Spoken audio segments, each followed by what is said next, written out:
आपको आज एक ऐसी सीक्रेट बात बताने वाला हूँ आपके बोर्ड्स एग्जाम से रिलेटेड कि आपका जो बोर्ड्स का पेपर रहता है ना, वो जो है 70% ऑफ द जो उसमें क्वेश्चंस होते हैं वो होते हैं जो कि एक बार एग्जाम में पूछे गए होते हैं। मतलब बार बार क्वेश्चंस रिपीट होते हैं। अब आप बोलोगे आपको कैसे पता भैया? देखो मैं आपको दिखाता हूँ प्रूफ के साथ। अब ये क्वेश्चन है, इसको आप देखोगे कि इसको डिफरेंट डिफरेंट लैंग्वेज में इसको कंटिन्यू 6 से 7 टाइम्स पूछा गया है, और वो भी ये 3 मार्क्स का क्वेश्चन है, कुछ भी इसमें चेंज नहीं किया। तो इसीलिए मैंने आप लोगों के लिए मोस्ट रिपीटेड क्वेश्चंस की सीरीज लाई, जिसके अंदर की एसएसटी के अंदर आज हम लोग डिस्कशन करने वाले हैं हिस्ट्री के मोस्ट रिपीटेड क्वेश्चंस का, जिसमें कि हम लोग टॉप 20 क्वेश्चंस देखेंगे।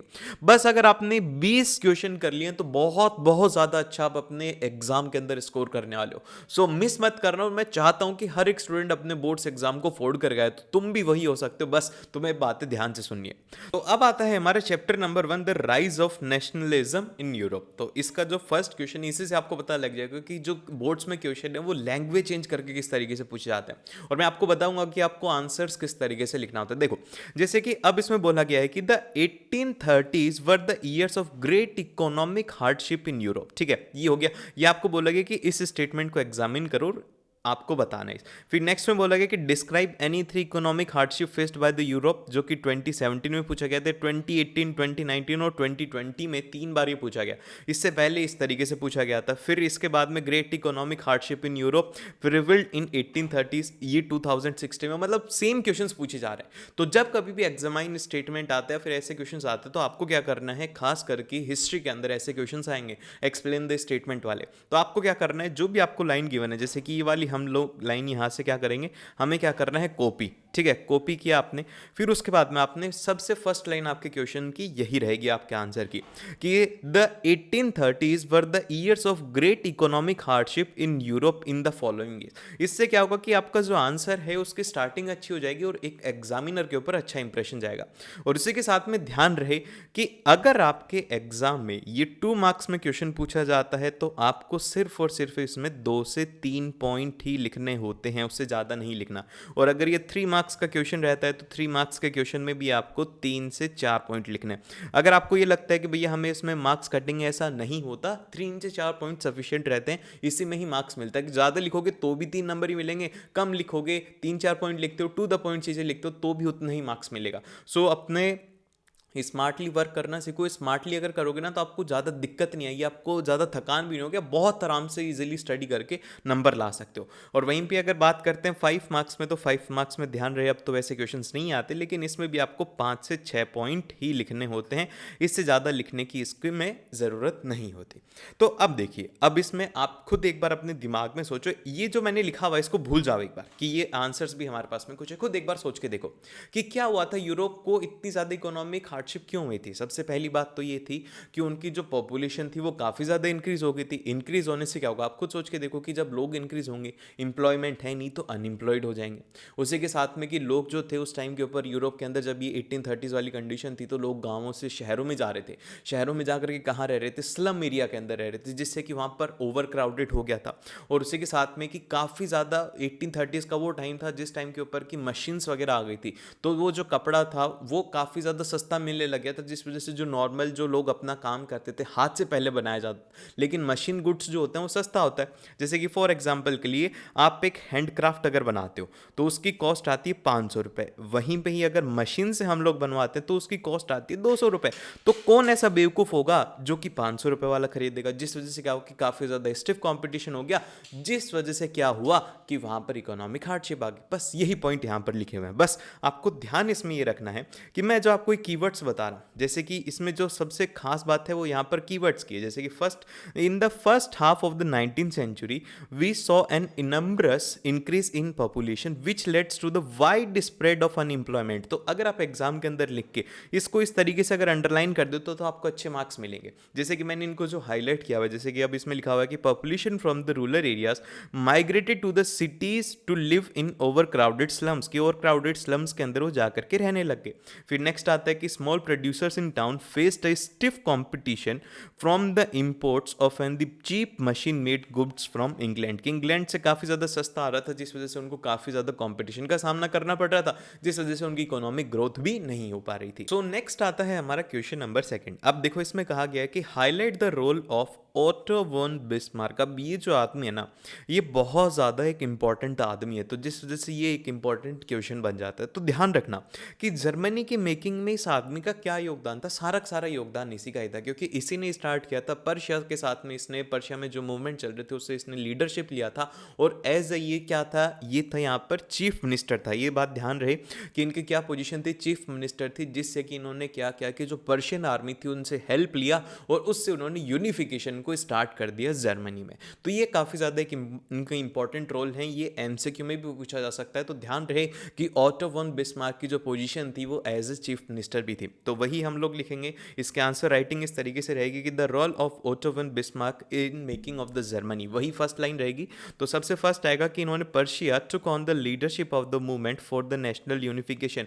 उन्होंने वहाँ पर मूवमेंट की लीडरशिप लिया और फिर उसके बाद में वहाँ से यूनिफिकेशन की प्रोसेस स्टार्ट होता है। Then he is its the chief minister Otto von Bismarck was the architect of the process carried out with the help of the Persian army and bureaucracy। यही जो थे इन्होंने ही लीड किया था वो सारी प्रोसेस को। यही मतलब कि एक तरीके से डिज़ाइनर थे कि किस तरीके से होगा, कहाँ से स्टार्ट होगा, पर्शियन आर्मी की हेल्प लेनी, ब्यूरोक्रेसी की हेल्प लेनी, वो सब इन्होंने स्टार्ट किया था।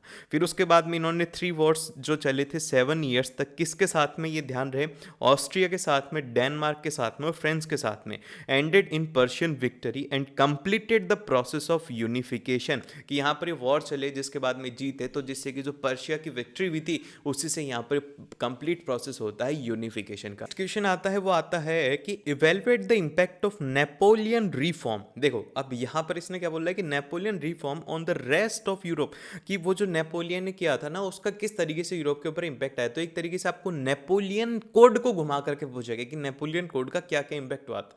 तो आपको नेपोलियन कोड की इंपॉर्टेंट बातें बतानी होंगी, जैसे कि इसी को सिविल कोड भी कहा जाता है। तो ये सिविल कोड के अंदर क्या था कि वहां पर उन्होंने लॉ एस्टेब्लिश किया था कि किसी को भी उसके बर्थ के बेसिस के ऊपर या फिर वो जहां पर पैदा होता है, जो जात वगैरह होती है, उसके बिहाफ के ऊपर जज नहीं किया जाएगा, वो इक्वल रहेगा लॉ के बिहाफ के ऊपर, जो कि सबसे इंपॉर्टेंट पॉइंट था। फिर इसी के साथ में एक इसका सेकंड पॉइंट ये था कि यहाँ पर जब ये स्टार्ट हुआ था तो इसी के साथ में उन्होंने फ्रांस की डेमोक्रेसी खत्म किया था और मोनार्की उन्होंने स्टैब्लिश किया था। तो यही 2 चीजें आपको इसमें लिखना होगा। तो यही हमने लिखा है कि through the return to the monarchy Napoleon destroyed the democracy in France, कि उन्होंने फ्रांस के अंदर डेमोक्रेसी को डिस्ट्रॉय कर दिया था।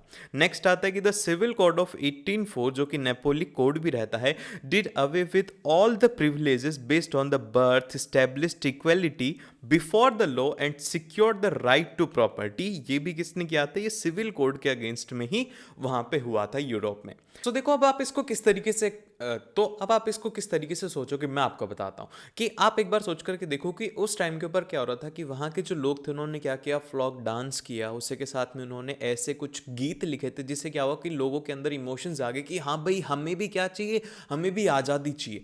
तो यही सब आपको इसमें एक्सप्लेन करना है। जैसे कि मैं आपको बताता हूँ इसके आंसर्स में क्या लिखा है। सबसे पहले तो रोमांटिज्म की यहाँ पे डेफिनेशन है, जो कि क्या होता है कि it is the cultural movement that sorts to develop a particular form of nationalist sentiments in the following ways. कि यहाँ पर हमने क्या बताया कि रोमांटिज्म की मैंने डेफिनेशन यहाँ पर जरूर से इंक्लूड किया है ताकि आपको ये पता लगे अब ये किस तरीके से किया था। सबसे पहले कि जो रोमांटिक आर्टिस्ट थे, जो रोमांटिक आर्टिस्ट, तो सबसे पहले जो रोमांटिक आर्टिस्ट थे उन्होंने क्या किया कि उन्होंने क्रिटिसाइज किया।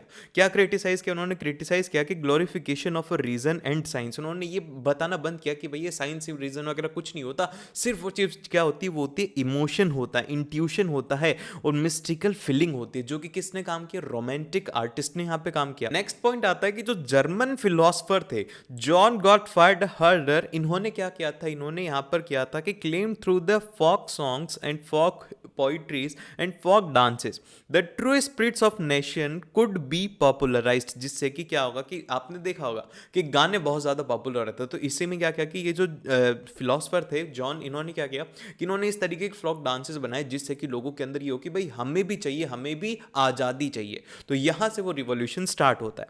एंड फिर उसके बाद में आता है कि they give emphasis on vernacular language and collection of local folklore to recover an ancient national spirit to carry the modern nationalist message. तो भैया देखो इन्होंने किया क्या कि जो भी पुराने कन्वेंशनल तरीके थे, जैसे कि जो पुरानी भाषाएं थी जो कि गांव के लोग समझते थे, उसके बेसिस के ऊपर इन्होंने मैसेज को स्प्रेड करना स्टार्ट किया। उसी की जैसे उन्होंने सॉन्ग्स बनाना स्टार्ट किया, उसी की जैसे उन्होंने डांस बनाना स्टार्ट किया, उसी की जैसी स्पीच बनानी स्टार्ट करी ताकि लोग उसे समझें और फिर उसके बाद में वो आसानी से स्प्रेड और उनके अंदर भी नेशनलिज्म की भावना जागाए। अब आता है नेक्स्ट क्वेश्चन जिसमें कि हमसे कहा गया है कि describe the process of unification of Italy, कि इटली किस तरीके से यूनाइट हुआ था। तो इसमें आपको ध्यान रहेगा कि एक जो आदमी था ना ज्यूसेppe माज़िन, उसने इसके स्टार्ट किया था। वो कैसे स्टार्ट किया था, कोई भी काम को सीक्रेट चीज से स्टार्ट करते तो उसने एक सीक्रेट सोसाइटी स्टार्ट किया जिसका नाम था यंग इटली। फिर उसके बाद में क्या होता है, उसके बाद में 1831 में और 1840 के अंदर वो हार जाते हैं कि वो जीत नहीं पाते। तो उसके बाद में ये सारी की सारी जो प्रोसेस आती है वो आती है सर्डियन पिडमॉन्ट के ऊपर आती है। फिर वो क्या करता है, उस टाइम के ऊपर जो राजा था किंग इमैनुअल था, वो क्या करता है कि भैया वहां पर वो हार जाता है। फिर उसके बाद में वहां से यूनिफिकेशन ऑफ इटली स्टार्ट होता है। और उसी के साथ में यहाँ पर एक जो चीफ मिनिस्टर था कैवियार, वो क्या करता है, वो जब फ्रांस के साथ में वो जो लड़ाई चल रही थी, ऑस्ट्रिया मतलब सॉरी फ्रांस बोल रहा हूँ, ऑस्ट्रिया के साथ में जब लड़ाई चल रही थी तो उन्होंने डिप्लोमेटिक तरीके से उसको हरा दिया और फिर वहां पर जाकर के पूरा पूरा जो इटली था वो यूनाइट हो गया। बस यही यहाँ पे लिखा हुआ है। तो इसको लिखने का तरीके इस तरीके से रहेगा कि the process of unification of Italy by the following way in 1830 के अंदर क्या होता है कि Giuseppe Mazzini made a effort to unite Italy and he has also formed a secret society that is called as young Italy.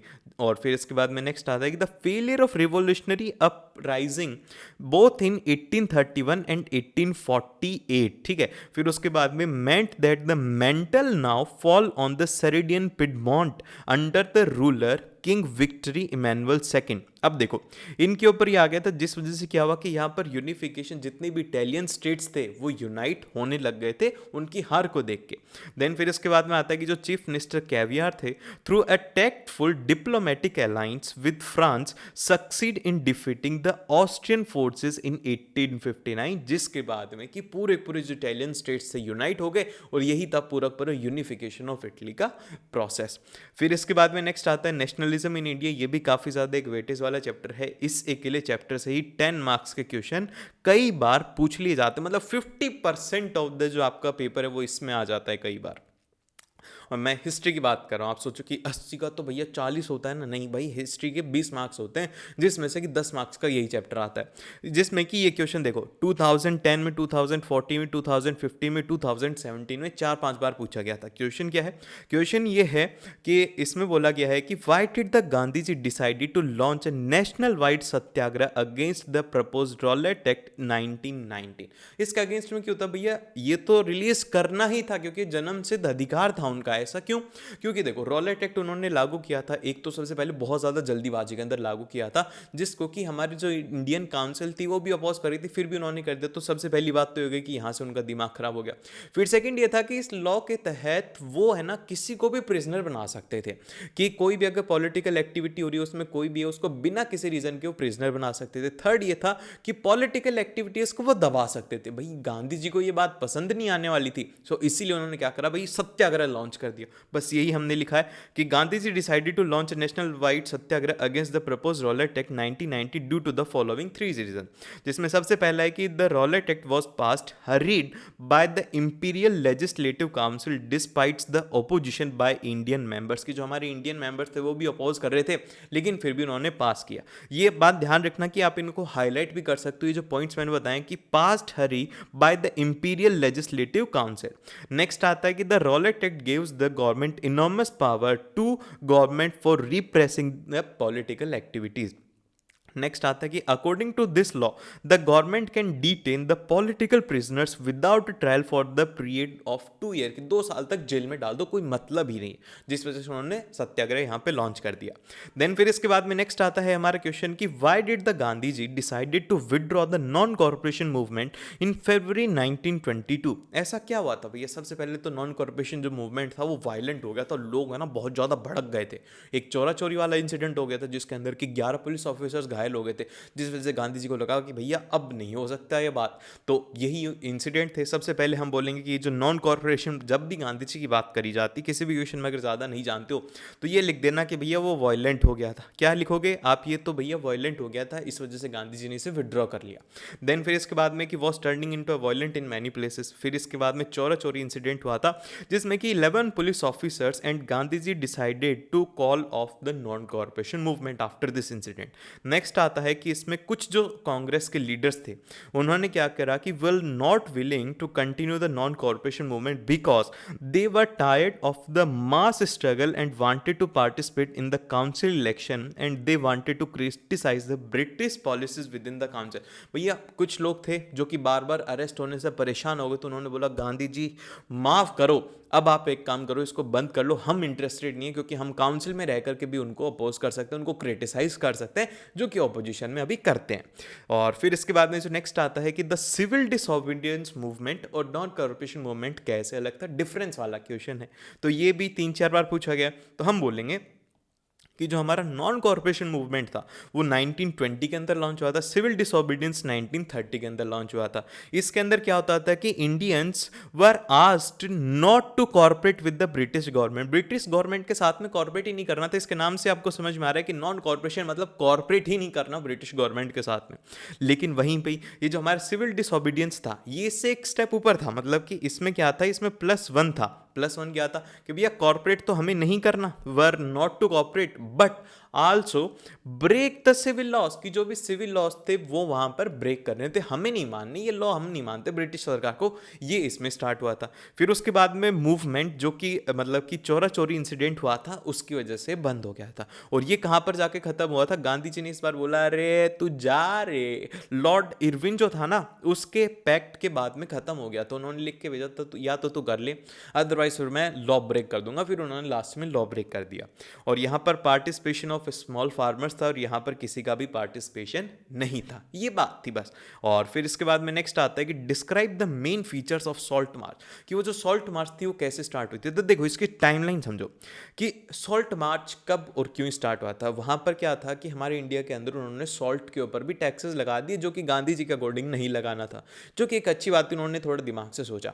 और फिर उन्होंने क्या किया कि वो जो लॉर्ड इरविन था उसको उन्होंने लेटर लिखा 11 डिमांड्स के साथ में, उनमें से एक थी कि सॉल्ट के ऊपर टैक्स भी हटा दो, और वो हरामखोर माना नहीं था। तो जब वो नहीं माना था फिर उन्होंने साबरमती से एक अपनी सॉल्ट मार्च स्टार्ट करी थी, जिसको कि डांडी मार्च भी कहते हैं, साबरमती से लेकर के डांडी तक। फिर डांडी में जाकर के उन्होंने क्या करा कि जो समुद्र का पानी था उसको उबाला, उससे नमक बनाया, वहाँ से वहाँ का लॉ ब्रेक हो गया, क्योंकि वो जो लॉ था वो ये था कि ना तो आप सॉल्ट मैन्युफैक्चर कर सकते हैं, अगर सॉल्ट मैन्युफैक्चर बाहर से आता है तो उसके ऊपर आपको टैक्सेस देने होंगे, जो कि गांधी जी को नहीं देना था। तो ये पूरी बात है। तो अब हम लोग इसके अंदर लिखेंगे कि द मेन फीचर्स जो थे, सबसे पहली तो डेट इंपॉर्टेंट रहेंगी इसमें कि on the 31st of March 1930 Mahatma Gandhi ji sent a letter to victory Irwin stating the 11 demands out of abolishment of salt law and salt taxes was one of them. And फिर इसके बाद में आता है कि वहन जब ये जो लॉर्ड इरविन था ये नहीं माना था, did not fulfil any of this demands, Mahatma Gandhi ji started the salt march from his home in Sabarmati ashram से उन्होंने स्टार्ट कर दिया। फिर उसके बाद में आता है कि वो कितना चले थे, ये जो डेटा है, जैसे कि he walk for 240 miles with the 78 trusted volunteers from Sabarmati to Dandi and they walked for 10 miles a day for 24 days. देखो ध्यान रखना कि कितनी दूरी की थी, वो थी 240 माइल्स की। उसमें कितने वॉलंटियर्स थे? 78 वॉलंटियर्स थे। और फिर उसके बाद में वो कितना चलते थे? 10 माइल्स पर डे चलते थे। ठीक है, ये बात आपको ध्यान रहनी चाहिए। और ये टोटल कितने दिनों के लिए चली थी? ये चली थी 24 डेज के लिए। ठीक है, इस तरीके से आप इसे याद रख सकते हो। और फिर उसके बाद में क्या किया? He violated the salt law by manufacturing the salt by boiling a sea water कब किया? 6 अप्रैल 1930 को। And this started the civil disobedience movement in India and now Gandhi ji wanted Indian to refuse all the oppressive colonial law, कि वो चाहते थे कि अब कोई सा भी लॉ तुम इसके बाद में मत मानो, ठीक है। इस तरीके से आपको ध्यान रखना है। फिर इसके बाद में नेक्स्ट आता है कि how did the cultural process help in creating a sense of collective belonging in Indians, explain. और फिर उसके बाद में आता है कि how did a variety of cultural process plays an important role in developing a sense of nationalism in India. तो भैया देखो, सिंपल सी बात है, ये जो क्वेश्चन है इसको आपको समझना होगा कि हमने जो स्टार्टिंग इंडिया की हुई थी, जैसे कि आप अभी भारत माता देखते हो, हमारे झंडे का कलर देखते हो, वो सब स्टार्ट कैसे हुआ था, किसने किया था, जो हमारा नेशनल एंथम था वो किसने लिखा था, वो एक जो हमारा देश प्रेम गीत है वो किसने लिखा था, वही सब आपको इसमें एक्सप्लेन करना है। तो वही इसमें लिखा गया है कि जो कल्चरल, हमारा कल्चर क्या है, हमारा कल्चर है कि हम गाने से किसी को बताते हैं, हम जैसे कि हम देवी देवताओं की पूजा करते हैं तो हमने भी भारत माता को एज ए माँ बताया, ठीक है, तो उसकी वहां पर बेसिस हुई। तो ये सब आपको उसमें एक्सप्लेन करना होगा। तो यही हम इसमें एक्सप्लेन कर रहे हैं कि द कल्चरल प्रोसेस, कहाँ आ गए भाई, अरे भैया बहुत पीछे आ गए जी, ये बड़ा परेशान करता है, ठीक है। तो भाई देखिए इसमें क्या हुआ था, सबसे पहले बोलेंगे कि जो सबसे फर्स्ट जो image of India was visualised as a Bharat Mata, किसने विजुअलाइज किया था, यहाँ पर बंकिम चंद्र चट्टोपाध्याय ने यहाँ पर भारत माता को विजुअलाइज किया था। फिर उसके बाद में आता है कि he also made a hymn, hymn क्या होता है, एक रिलीजियस सॉन्ग होता है जो कि था Vande Bharat, was written by him in 1870 के अंदर उन्होंने सॉन्ग बनाया था। And this hymn was later introduced in his novel Anandam and sung in the Swadeshi movements in Bengal, की बंगाल के अंदर जो मूवमेंट्स होते थे उसमें वंदे भारत को गाया जाता था। और नेक्स्ट आता है कि यहाँ पर ये जो हमारा जो आप झंडा आज देखते हो वो कैसे आया था, a tricolour Swadeshi flag using red green and yellow was designed during a Swadeshi movement in Bengal which had the 8 lotus, ठीक है, for the representation of 8 provinces and a crescent moon for symbolising the Hindus and Muslims. और फिर इसके बाद में next आता है कि यहाँ पर ये जो tricolour Swaraj flag was designed by Gandhi ji in year 1921 using the colours red green and white, ठीक है। इन्होंने फिर फाइनल जो हमारा आज झंडा है वो किस तरीके का है, रेड ग्रीन और वाइट का, ठीक है। तो ये आपको इसमें ध्यान रखना है। ये मतलब कि आप देखो सबसे पहले जो हमारे जो मतलब कि हमारा जो झंडा था उसके कलर क्या थे, वो थे रेड ग्रीन एंड येलो। अब क्या है, रेड ग्रीन और वाइट, ठीक है, ये बात आपको पता होना चाहिए। नेक्स्ट फिर इसके बाद में आता है print culture and modern world. तो भैया ये तो बहुत ही सिंपल सा चैप्टर है, इसमें तो ज़्यादा कुछ याद भी नहीं रखना, अगर आप एक बार सुन भी लेते हो तो भी आप इसे अच्छे से याद रख पाओगे। तो देखो इसमें बोला गया है कि explain any 3 features of handwritten manuscripts before the age of print in India. देखो इंडिया के अंदर जब प्रिंटिंग प्रेस वगैरह कुछ भी नहीं आया था तो कैसे काम होता था, तो हम क्या करते थे, हम जो पत्ते लेते थे, पान के पत्ते लेते थे, उसके ऊपर लिखते थे। कितना स्ट्रगल था उस टाइम के बच्चों के लिए, एक बार सोच करके देखो। अगर आप इतना स्ट्रगल कर रहे होते तो आप क्या पढ़ पाते। आप आज के पास में, आपके पास में कितनी टेक्नोलॉजी है, आपके पास में इंटरनेट है, आपके पास में फ़ोन है, आपके पास में सब कुछ है, फिर भी क्या है, पढ़ाई नहीं है। लेकिन उस टाइम पर लोग क्या करते थे भैया, उसके ऊपर लिखते थे और वो इतनी ज़्यादा नाजुक थी कि वो क्रिकेट टूट जाती थी, जो कि आप लोगों के लिए बहाना भी हो सकता है कि मैम मैं तो होमवर्क तो किया था लेकिन रास्ते में आते हुए वो गिर गया और वो टूट गया, ठीक है। लेकिन अब ऐसा नहीं, अब तो पेज है जो कि आप लोगों के लिए वो है। तो हमें इसमें नहीं जाना है, हमें क्या ध्यान रखना है वो देखो। अब मैंने इसमें आपको कुछ कुछ बातें बताई जो कि आपको पता होना चाहिए कि सबसे पहले तो वो हैंड रिटन होती थी, उसी के साथ में वो फ्रेजाइल होती थी कि वो गिरते ही टूट जाती थी, उसको बनने में ज़्यादा टाइम लगता था, उसके लिए कोई भी फास्ट प्रोसेस नहीं था, बहुत कम लोग उसे पढ़ पाते थे, ये बातें थी। तो यही हम लोग इसमें लिखेंगे कि इन इंडिया, देखो यहां पर क्या आएगा कि जो मैन्यूस्क्रिप्ट्स इंडिया के अंदर थी they were written in different languages which were copied on the palm leaves और on a hand written papers, मतलब हैंडमेड पेपर्स। नेक्स्ट आता है कि these manuscripts were highly expensive and fragile, बहुत ज़्यादा महंगी थी, महंगाई था, महंगाई जो क्या था कि लोगों ने गरीबी की वजह से पढ़ाई नहीं करी, समझ रहे हो मेरी बात। और फिर उसके बाद में आता है कि नीडेड केयरफुल्ली हैंडलिंग, कि उनको काफ़ी ज़्यादा केयरफुल हैंडल किया जाना था, जिस वजह से क्या कर रहे थे, these were preserved by pressing them between the wooden covers और स्विन टुगेदर, की स्विन का मतलब होता है उन्हें साथ में गांठ लगा देना, मतलब धागे से उन्हें बांध देना। और नेक्स्ट आता है कि reading the manuscripts was not easy as they were written in different styles with its limit in use, की वो बहुत ज़्यादा लिमिटेड लिखे जाते थे, कुछ ही लोगों को वो पढ़ने दिया जाता था। नेक्स्ट आता है कि how does the printing press was invented and किसने उसे डेवलप किया था। तो भैया यहाँ पर क्या है, जॉन गुटेनबर्ग जो था, इस बुड़बक ने क्या क्या था यहाँ पे से डिस्कवर किया था। तो देखो भैया बुड़बक मैंने इसलिए बोला क्योंकि एक फेमस शो आता था जो कि बुड़बक था। अब भैया ये जो महाराज थे, इन्होंने क्या किया था, इनके दिमाग है ना थोड़ा बहुत ज़्यादा शार्प माइंडेड आदमी था ये। इसने क्या किया था मैं बता रहा हूँ आपको। ये जो सबसे पहले जानो ये था कहाँ से, he was develop first non printing press जो कि 1430 में आ गई थी। कहाँ पर आए थे, स्ट्रैनफ्रॉस्टबर्ग जर्मनी में वो आ गया था। फिर उसके बाद में कहाँ से स्टार्ट हुआ, उनका जो चाइल्डहुड था was spend on a large agriculture states which he was so as a mining wine and olive presses. अब ऑलिव प्रेस क्या होता है, ऑलिव प्रेस एक ऐसा था जिसके अंदर कि वो ये देखता था कि वो जो स्टील के जो भी बड़े बड़े ऑर्नामेंट्स होते हैं जो कि एग्रीकल्चर में काम में लिए जाते हैं, जैसे हल होता है या फिर जो भी चीज़ें काम में ली जाती है उसको प्रेस करके बनाया जाता था। तो इसके भी दिमाग में एक बत्ती जली कि यार पढ़ाई तो है ही, तो मैं क्या करता हूँ कि ऑलिव प्रेस के जैसे ही मैं बना लेता हूँ कि मैं लेटर्स उसके ऊपर लिख दूंगा। फिर जैसे कि मानो कि आपने यहाँ पर ये हमारी प्रेस होगी तो इसमें आपने ए लिखा है ऐसे, और ए को आपने प्रेस कर दिया, फिर उसके बाद में आपने उसको इंक में डुबोया, फिर पेपर के ऊपर लगा दिया, तो यहाँ पर आपको ए छपा हुआ दिख जाएगा, दिख गया, देखो यहाँ पर ए छपा हुआ है और आपका नाम भी छपा हुआ है।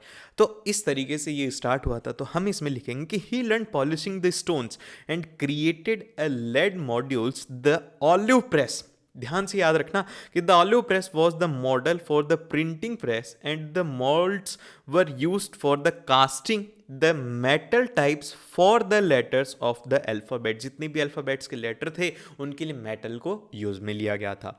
देन फिर इसके बाद में जो नेक्स्ट आता है हमारे पास में, what was the attitude of liberal and conservative Indians towards the women's reading. कि जो लड़कियों को पढ़ने की जो आज़ादी थी अभी है वो उस टाइम पर नहीं थी। तो उसमें कंजर्वेटिव इंडियंस का क्या मानना था, सबसे पहले तो उनका मानना ये था कि अगर ये पढ़ेंगे तो ये विडो हो जाएंगे। फिर उसके बाद में सेकंड उनका मानना ये था कि अगर वो रोमांस वाली चीज़ें पढ़ेंगे, जो रोमांटिक नॉवल होते हैं ना जो कि तुम लोग पढ़ते हो मैं सब जानता हूँ, तो वो जो नॉवेल्स होते हैं उनको पढ़ के ये अपने धर्म को भ्रष्ट कर लेंगे, इस वजह से इनको पढ़ने नहीं देना चाहिए। तो यही कुछ बातें थी। तो हम इसमें लिखेंगे कि देखो 4 पॉइंट है। सबसे पहले कि जो कंजर्वेटिव हिंदू फैमिलीज थी वो बिलीव करती थी कि जो लिटरेट करना है गर्ल को वो क्या होगा, वो विडो हो जाएगी, वुड बी विडोड। और फिर उसके बाद में नेक्स्ट आता है कि द कंजर्वेटिव मुस्लिम फैमिली, उनका मानना यह था कि बाय रीडिंग द उर्दू, यहाँ पर Urdu romance and their women's would be corrupted. और फिर इसके बाद में नेक्स्ट आता है, अब यहाँ पर कुछ नाम है जो कि आपको ध्यान रखना है। जैसे कि यहाँ पर कैलाश बसनी देवी जो कि बंगाल से थी, उन्होंने क्या करा था कि अपना एक्सपीरियंस लिखा था, experience of a women such as how they are imprison at home. कि उन्होंने अपनी लिखा कि भैया मैं तो सारे दिन भर खाना ही बनाते रह जाती हूँ। उन्होंने अपनी लाइफ स्टोरी लिखी थी। तो देखो जैसे कि यहाँ पर कैलाश बिश्नी देवी, इसका आपको नाम ध्यान रखना है। और जो राइटर थे जैसे कि ताराबाई सिंधे और पंडिता रामाबाई, ये कौन थी, ये विडोर थी जिन्होंने अपने विडो होने का एक्सपीरियंस लोगों को बताया था, किसके थ्रू, बुक्स के थ्रू। तो ये आपको बताना होगा कि महाराष्ट्र से इन्होंने क्या लिखा कि मिजरेबल लाइफ ऑफ विडोज, की जो विडोज की लाइफ रहती है वो कैसी रहती है जब उनके हस्बैंड की डेथ हो जाती है, जिसमें 2 नाम थे, ताराबाई सिंधे और पंडिता रामाबाई। और फिर इसके बाद में आता है नेक्स्ट क्वेश्चन। नेक्स्ट क्वेश्चन में हमसे कहा गया है कि how far it is right to say that the print culture was responsible for the French revolution. कि वहाँ पे आपको ये बताना है कि भाई ये जो प्रिंट कल्चर था ये कैसे था। तो आप इसमें लिखेंगे कि प्रिंट कल्चर से क्या हुआ, लोगों ने अपनी कहानियाँ लिखी, लोग अपनी भड़ास निकालते, डिबेट्स होती हैं, डायलॉग होता है, आप कुछ भी उल्टा सीधा बोल दो, आपके बारे में कोई 2 गाली देगा, कोई 3 गाली देगा, उसके बाद में आप वायरल हो जाओगे, बहुत सारी चीज़ें होती। तो इसी तरीके से इसमें भी हुआ था कि वहाँ पर जब प्रिंटिंग प्रेस आई थी लोगों के पास में थॉट्स जाने लगे थे, उसके बाद में लोगों को समझ में आने लग गया कि भाई फ्रीडम का मतलब क्या होता है, हम जो राजा का ये जो चल रहा है इसे हम कैसे कैसे आज़ादी लेंगे, हम कैसे, डेमोक्रेसी का मतलब क्या होता है, ये सब किससे पता लगा था, ये सब प्रिंट कल्चर से पता लगा था। तो हम लोग इसे लिखेंगे, the print culture spread the ideas of great thinker like volunteer and ड्राउजे and they wanted to rule of reason and questioning rationality. उन्होंने बोला कि तुम क्वेश्चन करो खुद से कि तुम ऐसे क्यों हो, तुम्हारे को आज़ादी क्यों नहीं है जाने की, तुम्हारे को आज़ादी क्यों नहीं है पैसे कमाने की, तुम्हारे को आज़ादी क्यों नहीं है, तुम्हारे को सोचने समझने की शक्ति दी है। ये सब किसने किया था, इन दो महान पुरुषों ने किया था। अगर ये नहीं होते तो हम आज ऐसे नहीं होते। समझो मेरी बात। तो यहाँ पर हम बोलेंगे कि यहाँ पर डिबेट्स और डायलॉग हुए थे, started due to the coming of the print culture which वो resulted in revaluation of values, norms and the institutions. कि जब ये आने लग गया तो लोगों ने इसे पढ़ा और उन्होंने क्वेश्चन करना स्टार्ट किया कि भाई ये हमारे साथ में गलत हो रहा है, ऐसा नहीं होना चाहिए था, वैल्यूज ही होती हैं, नॉर्म्स ही होते हैं। तो ये सब यहीं से स्टार्ट हुआ था। नेक्स्ट आता है कि the morality of royal power were criticised and social order was question. कि उन्होंने बोला कि ये जो जातिवाद होता है उसको क्वेश्चन करना उन्होंने स्टार्ट किया, वो जो रॉयल पावर है उसको क्वेश्चन करना स्टार्ट किया, उनके मीम्स भी उस टाइम पर बनाने उन्होंने स्टार्ट कर दिए। ये सब प्रिंट कल्चर की वजह से हुआ था, जिस वजह से ये सारी चीज़ें वहाँ पे स्टार्ट हुई थी। नेक्स्ट फिर इसके बाद में आता है the making of global world. भैया देखो, इसमें एक तो सिल्क रूट को भूल मत जाना, भूल मत जाना उसे, सिल्क रूट को याद रख लेना बस। अगर नहीं भूलोगे तो ये तुम्हें उसकी तरह याद आएगा। समझ लो किसकी तरह, उसकी तरह एग्जाम में कि यार याद आ रही है अब, लेकिन वो याद जाएगी नहीं क्योंकि क्वेश्चन ही नहीं होगा भाई। समझ रहे हो मेरी बात। बहुत बुरा जोक था। जिसने भी ये वाला जोक सुना है एक बार थम्स अप कर देना, मैं समझ जाऊंगा कि तुम्हें समझ में आ गया कि मेरे को जोक मारना नहीं आता। ठीक है, अब देखो, सबसे पहले बोला गया कि trade and cultural exchange always went hand in hand. Explain this statement in the light of silk route. कि भैया ये किस तरीके से होता था। तो सबसे पहले हम इसे स्टार्ट करेंगे कि बहुत सारे ऐसे सिल्क रूट्स थे over the land and seas which helped in trade and cultural link between the different countries of the world, specially Asia, North Africa and Europe. और यहाँ पर ये जो सिल्क रूट था got it name due to the Chinese silk cargo. उसकी जो Chinese आदमी थे ना भाई, उन्हीं की वजह से सिल्क रूट मिला था। अब ये क्या कहते थे कि these routes were actively functional before the Christian era and up to 15th century. और इसके बाद में आता है कि जो चाइनीज पोल्ट्री थी, इंडियन स्पाइसेस थे, वो जो प्रीशियस मेटल थे गोल्ड के और सिल्वर के, जो कि यूरोप से आते थे। इंडिया के पास में क्या था, इंडिया के पास में मसाला था। तुम खाना बना लोगे मसाले के बिना कैसा लगेगा। तुम सोच के देखो कि तुम्हें उबली हुई दाल दी जा रही है, तुम्हें चावल दिया जा रहा है, वही खाने को कहा जा रहा है बिना मसालों के, और हमारे पास में थे चटाकेदार मसाले, खाते मजा आ जाता। मतलब एक काम करो, आपकी फेवरेट डिश क्या है मेरी बताओ। मेरे को सबसे जो शानदार लगता है ना भाई, एक तो छोले भटूरे भाई, बहुत ज़्यादा अच्छा लगता है, और उसके साथ में मीठे में गुलाब जामुन। अब तुम्हारी वजह से मुझे आज शाम को यही खाना पड़ेगा। तो आप भी अपना फेवरेट बता दो और खाया करो, पिया करो, मस्त करो, और को सिल्क रूट के थ्रू हम चले जाएंगे अब। और फिर इसके बाद में आता है कि these silk routes were also used for the cultural exchange, जो कि क्रिश्चियन मिशनरीज हो गई, मुस्लिम प्रीचर्स हो गए, और ये सारे के सारे बुद्धिज्म को फैलाने में भी इन्होंने हेल्प किया था। नेक्स्ट आता है कि जो यूरोपियंस थे वो अमेरिका क्यों चले गए। यूरोपियंस को यूरोप में रहना था, वो अमेरिका क्यों आए भैया। उनके पास में बहुत सारी प्रॉब्लम आ गई, जैसे कि poverty, hunger, deadly diseases, religious conflict and slave traders. जिस वजह से क्या हुआ कि उनको क्या करना पड़ा, therefore many Europeans shifted to America by 18th century. 18th century तक वो वहाँ पर शिफ्ट ही हो गए थे। देन फिर इसके बाद में आता है अगला क्वेश्चन कि the Spanish conquest and colonization of America was a decisive under the way by mid of 16th century। explain with example कि किस तरीके से हुआ था। तो भैया देखो मेरी बात, ये जो स्पेनिश आदमी थे ना, इन्होंने बहुत ज़्यादा दिमाग लगाया। इन्होंने क्या करा कि इन्होंने बोला कि एक ऐसी डिजीज़ लेके जाओ जिसका कि उनके पास में इलाज ही ना हो। तो इन्होंने स्मॉल पॉक्स एक आदमी से दूसरे आदमी तक छोड़ दिया। वो तो सोचो कितनी ज़्यादा वो थे, हमारे जो पूर्वज थे कितनी ज़्यादा खतरनाक थे, कि सोचो कि भैया इसको तो ये डिजीज़ वाला आदमी भेज दो, इसका तो खेल ही खत्म हो जाएगा। पूरे देश का खेल खत्म करने का उनका इरादा था, लेकिन जैसे तैसे करके बच गए और स्पेनिश उस केस में आगे निकल गए। 16th सेंचुरी की बात है। तो हम इस तरीके से लिखेंगे कि यहाँ पर the Portuguese and the Spanish conquered the America not just with the conventional military weapons but also with the germs like smallpox. उन्होंने स्मॉल पॉक्स भेज दिया और हाथों हाथ हमला कर दिया। पूरा पूरा देश स्मॉल पॉक्स से जूझ जाए और वो वहाँ पर हमला कर देंगे, खाक लड़ेंगे, वो तो बीमार है। बीमार लोग क्या लड़े, तो ये उन्होंने किया था। और फिर उसके बाद में जो स्मॉल पॉक्स था वो कौन लेके गया था, एक आदमी था, ये पता नहीं कौन आदमी था, लेकिन हरामखोर बहुत था, बहुत ज़्यादा हरामी आदमी था। इसने क्या किया कि Spanish invaders were immune to these disease, यहाँ पर ये जो स्पेनिश थे तो इस डिजीज के इम्यून थे, और बाकी के जो अमेरिकन इंडियंस थे वो तो थे ही नहीं भाई। तो इसी के साथ में अमेरिका ले गया, जिससे कि American Indians were not immune to disease, और वहाँ पर मास जो थी वो जैसे कि कोविड फैला था ना उस तरीके से वो फैलने लग गया। फिर उसके बाद में this reduce the population of native American, जिस वजह से क्या हुआ कि उन लोगों की सफाया कर दिया उसने, मतलब अमेरिकन को साफ कर दिया। ठीक है, तो ये कुछ हमारे इंपॉर्टेंट क्वेश्चंस थे। और उसी के साथ में अगर आपने सब्सक्राइब नहीं किया तो सब्सक्राइब कर लेना। नेक्स्ट वीडियो के अंदर हम लोग डिस्कस करने वाले हैं ज्योग्राफी को, और अगर कर दिया होगा तो आपको यहाँ पर वीडियो दिख रहा होगा। ऑल द वेरी बेस्ट, मिलते हैं आप लोगों से।